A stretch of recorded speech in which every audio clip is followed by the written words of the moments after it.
First Steps in Super Shoes, a first-timer's take on carbon-plated running shoes. Published in the Runner's Journal by Mark Antomatei, December 18, 2024. Yesterday, I had the luxury of running in carbon-plated, high-performance footwear known as super shoes. I made a few mistakes with them out of the gate. I'll advise you against doing what I did later. But ultimately, it was a wild ride that propelled my running like nothing else before. It can't be denied they are exhilarating to run in, and yes, they do offer an advantage, but I don't know if I'm ready for them, and not being a pro athlete, I'm unsure if I even need them. But will the dopamine hit I got from them allow me to put them down?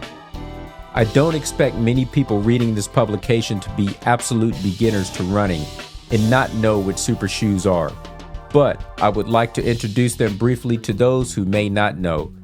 In 2016, Nike was the first to install this style of high-tech shoe with carbon fiber plates in the soles of their Vaporfly 4% shoes.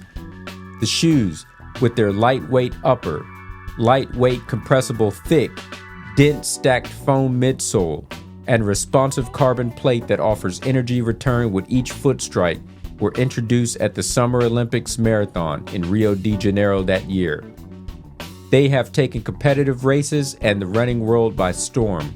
I don't think there will be a time again when the top runners of a race don't wear these shoes. Let me offer up some analogies. First, about the feeling. In 2009, I began practicing Brazilian Jiu-Jitsu at ASICS Jiu-Jitsu, a franchise of Rickson Gracie Jiu-Jitsu in the greater Tokyo area. At the end of every class, we had a free-form sparring session called rolling. From class 1, when I had zero experience and knowledge, instructor Joao Paulo Kuraoka made me participate in the rolling. He told me, "Fight, use your instincts to stay alive." I did just that. Not knowing how to attack, I did whatever I could in defense to keep my opponent from making me tap out. Once it was over, I thought it was fun and an absolute thrill. I was in love with the sport from the beginning. I didn't realize I would be paying for that fun starting that night. As my first time participating in the sport and just trying to resist takedowns and locks, I used muscles in my back, arms, and body that I had never used before. Talk about muscle soreness, I hurt all over. I felt like I got hit by a truck, and the following day I could barely move. I had to uniquely slide and roll out of bed sideways to get up. It hurt to lift items as small and lightweight as a coffee mug. I was defeated. As much pain as I was in, you'd think that would be the cue to say, "Why am I even doing this? I don't need this." Once I recovered enough, I was back in class later that week. That's when I learned I'm a dumb masochist, because who in their right mind would return to that kind of pain? But the other thing I discovered was that the more I did it, the less it hurt at night, and it started to feel quite good.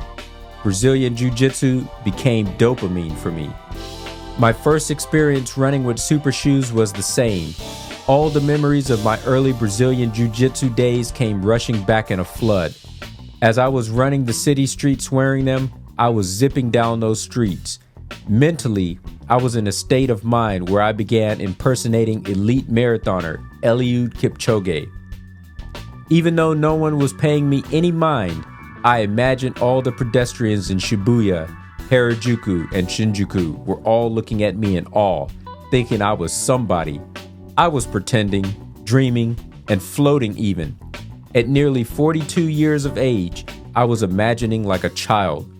Once I finished my 11.68 kilometers, 7.25 mile run, my legs immediately told my mind, playtime is over.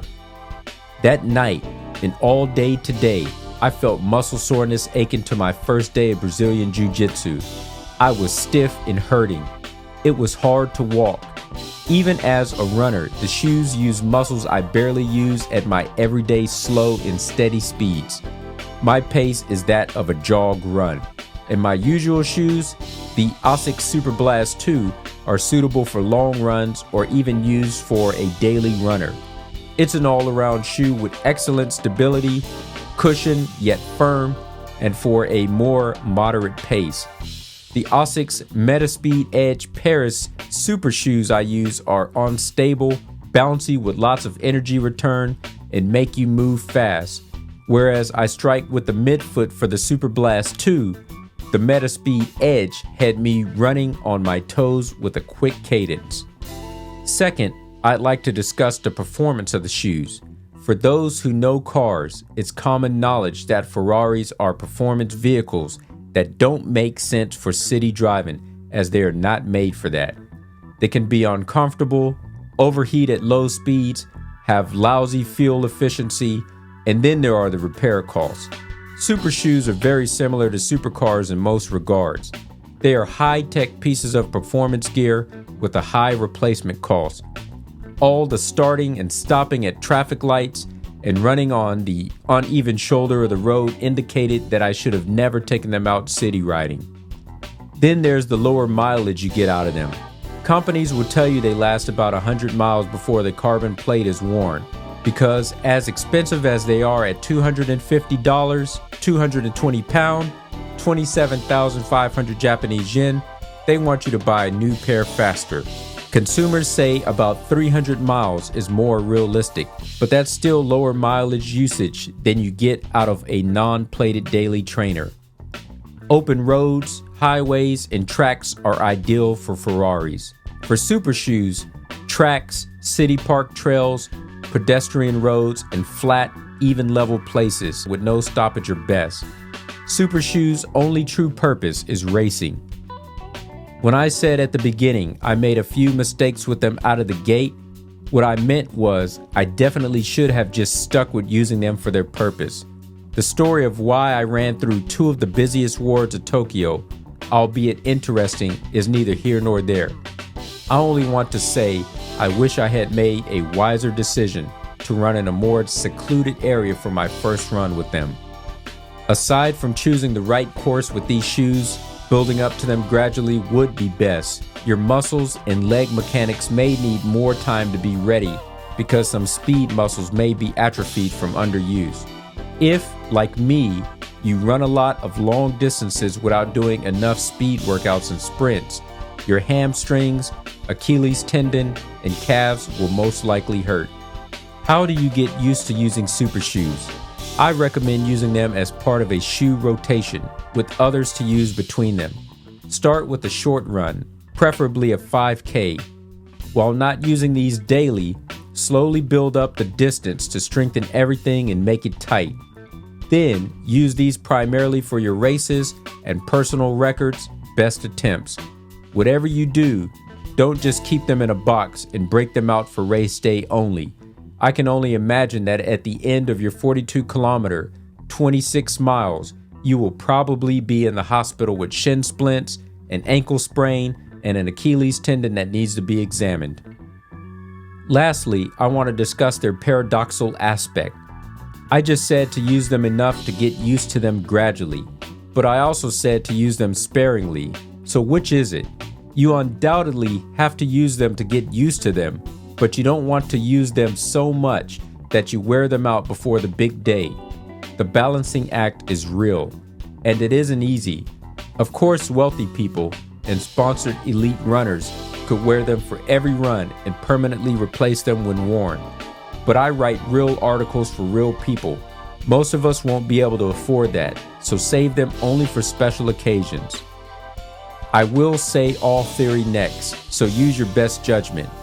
As your PR attempt or race nears, I'd start using them 2 months out, maybe once a week. 2 weeks before your big day, I'd refrain from using them to allow the muscles to fully recover and go all in with them on the day. Those who have used them for a lot longer than my one day, throw me a bone by attesting to my advice's soundness or shooting it down if it's not. I'm all for learning, so tell me what's what. Additionally, to the masses, feel free to tell me how stupid I was to run in the city with these things on.